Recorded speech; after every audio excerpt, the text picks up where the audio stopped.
Aujourd'hui nous sommes lundi et donc nous allons parler de Fairy Tail. Alors dans ce chapitre de Fairy Tail nous avons donc un petit moment de pause au début du chapitre concernant la grande bataille donc qui est en train de se dérouler pour se partager, enfin pour reprendre le contrôle donc du port d'Alcyon. Je sais pas comment ça s'appelle exactement, je crois que c'est Alcyon. Ça dépend, une traduction un peu différente en français et en anglais.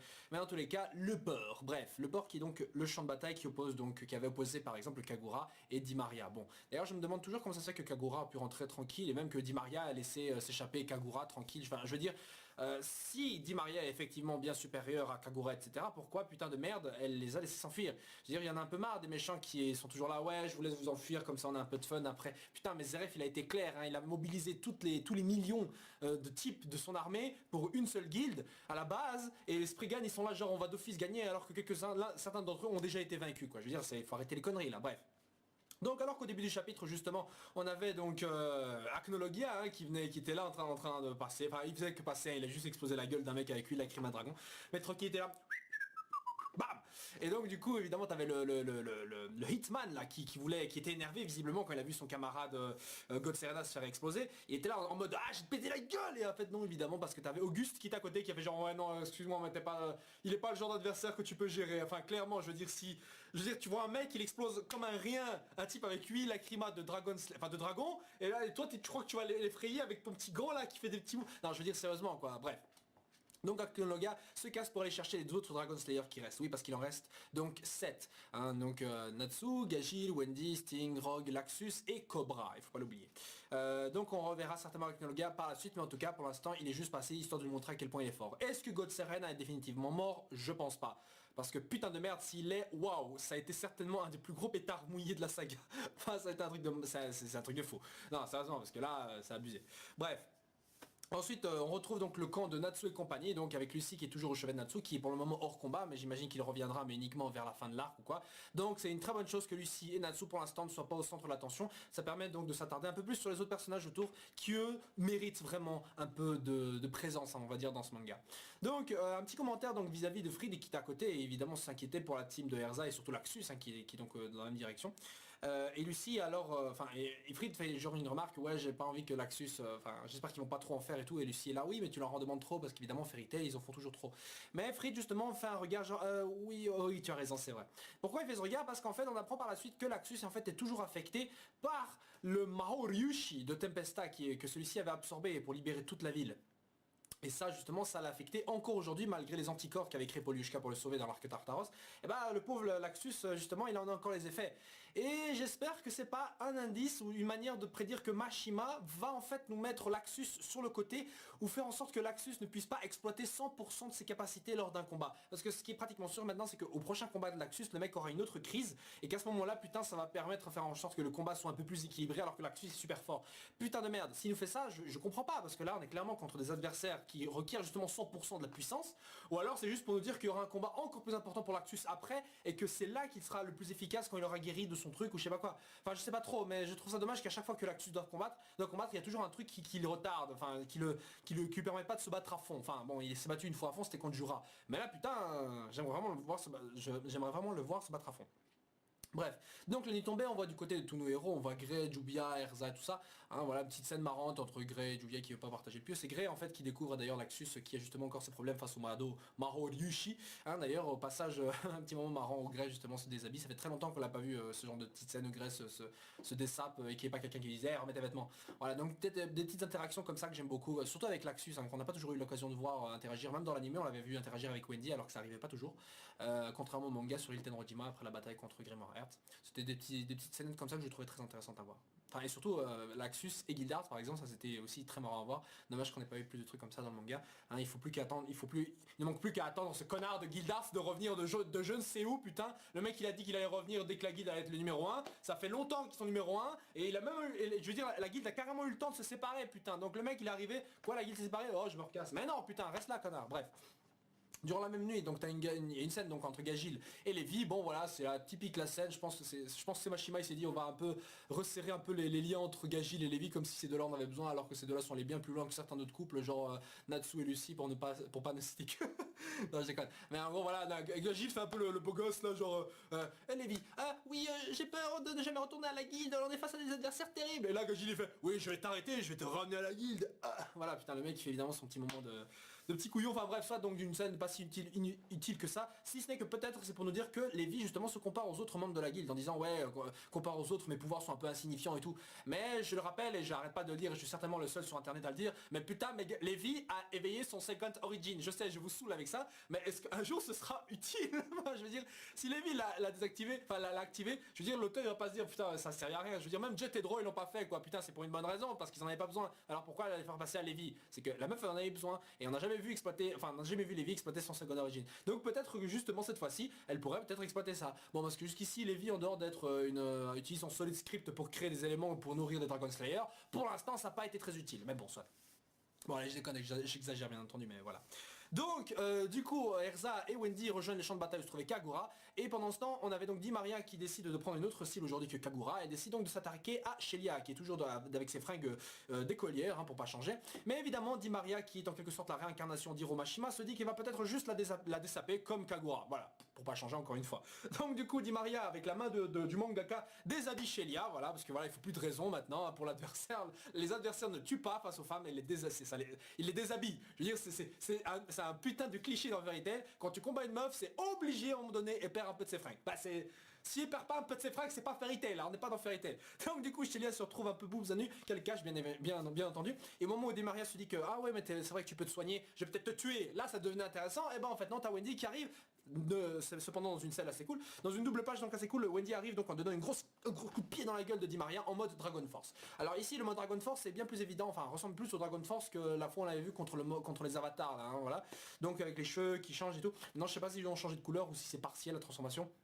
Mais en tout cas, Wendy qui maîtrise le Dragon Force, ça déchire sa race. D'ailleurs, je me demande comment ça se fait que Natsu lui-même n'est pas maîtrisé le Dragon Force. Ou alors il l'a maîtrisé, mais c'est juste que son pouvoir hérité de Ignil était au-dessus de ça, et c'est juste ça qu'il a utilisé contre Zeref. Vous imaginez Natsu qui passe en mode Dragon Force avec l'élément de l'électricité plus les flammes d'Ignil, mais le mec il est juste, alors là il aurait le niveau pour battre Acnologia, enfin je pense. Enfin, il s'en rapprocherait un peu. Vu qu'Acnologia pour l'instant c'est juste... il est dans l'espace, hein. Natsu il est encore sous terre. Bon. Donc Di Maria va débuter un combat donc contre Wendy visiblement. Ce sera intéressant de voir Wendy enfin se confronter contre Di Maria. Di Maria qui n'utilise donc pas vraiment d'éléments si ce n'est combat avec son épée, voilà, et qui est très forte et très rapide. Bon, c'est vrai que techniquement la combattante devait être Erza ou Kagura, je m'attendais plus à Kagura. Et comme Erza est arrivé sur le champ de bataille, peut-être on aura un combat 3 contre 1, pourquoi pas. Parce que Erza a déjà combattu Agi, putain de merde, c'est pas pour se frotter en même temps à Di Maria, bordel de merde. Je préfère encore voir un duo Wendy-Kagura, le duo totalement improbable, ou même un Wendy tout court, hein, que Erza, encore une fois. Erza, pour l'instant, j'ai envie qu'elle s'occupe des sous-fifres. Certainement qu'à ce moment-là, Erza va se faire attaquer par Nine Heart. Et là, qui va arriver?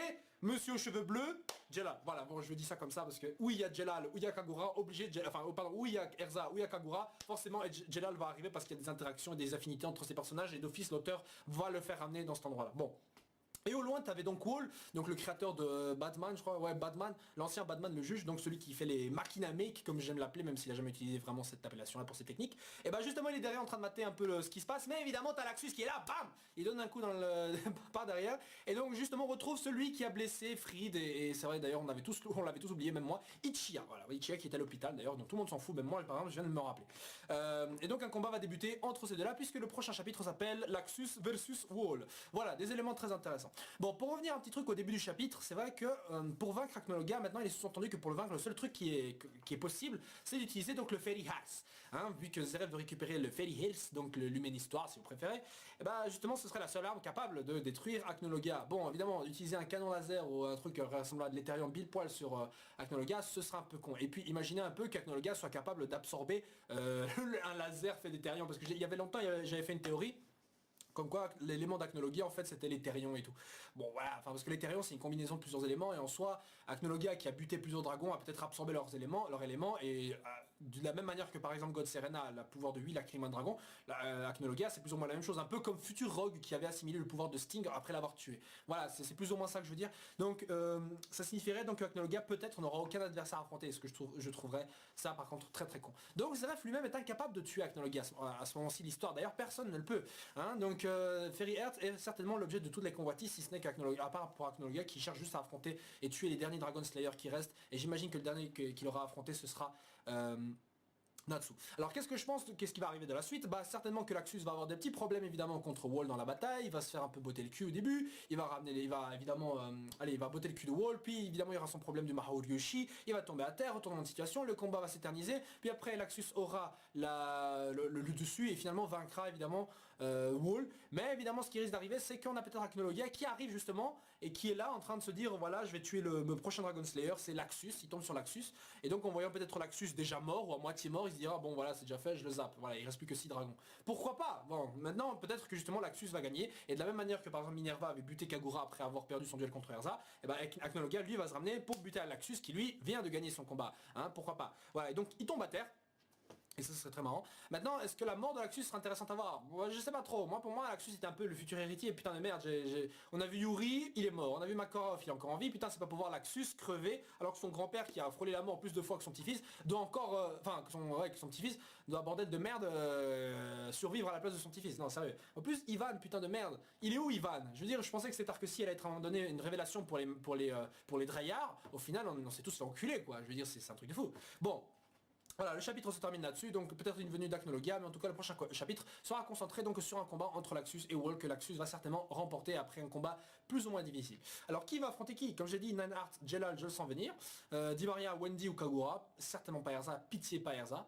Bon, il y avait encore le Bradman, là, le l'ange de la mort, on va aller savoir qui va affronter, peut-être Gagil et Lévi, allez savoir. Et évidemment concernant Auguste et Auguste Hitman et God Serena, pour l'instant je pense que les gars vont rester un peu sur le côté, sachant qu'en plus les 4 du Digigal ils sont toujours face au Spriggan là, ils sont toujours à terre, ils sont toujours pas morts, donc je veux dire Auguste il va pas rester là genre qu'est-ce qu'on va faire de vous? Mais non, il va soit les achever, ou alors, putain, j'espère qu'Auguste va pas faire genre le méchant charismatique. Ouais, je vous laisse vivre et tout, blabla. Putain, non, j'espère pas, parce que là, sinon, ça manquerait vraiment les Spriggan, putain, mais ils perdront en crédibilité, mais un truc de fou. Voilà. Bon, sur ce, les gens, je vous laisse, et on se retrouve donc la semaine prochaine pour le prochain chapitre de Fairy Tail. Alors, il y a quelques petites annonces qui ont été faites.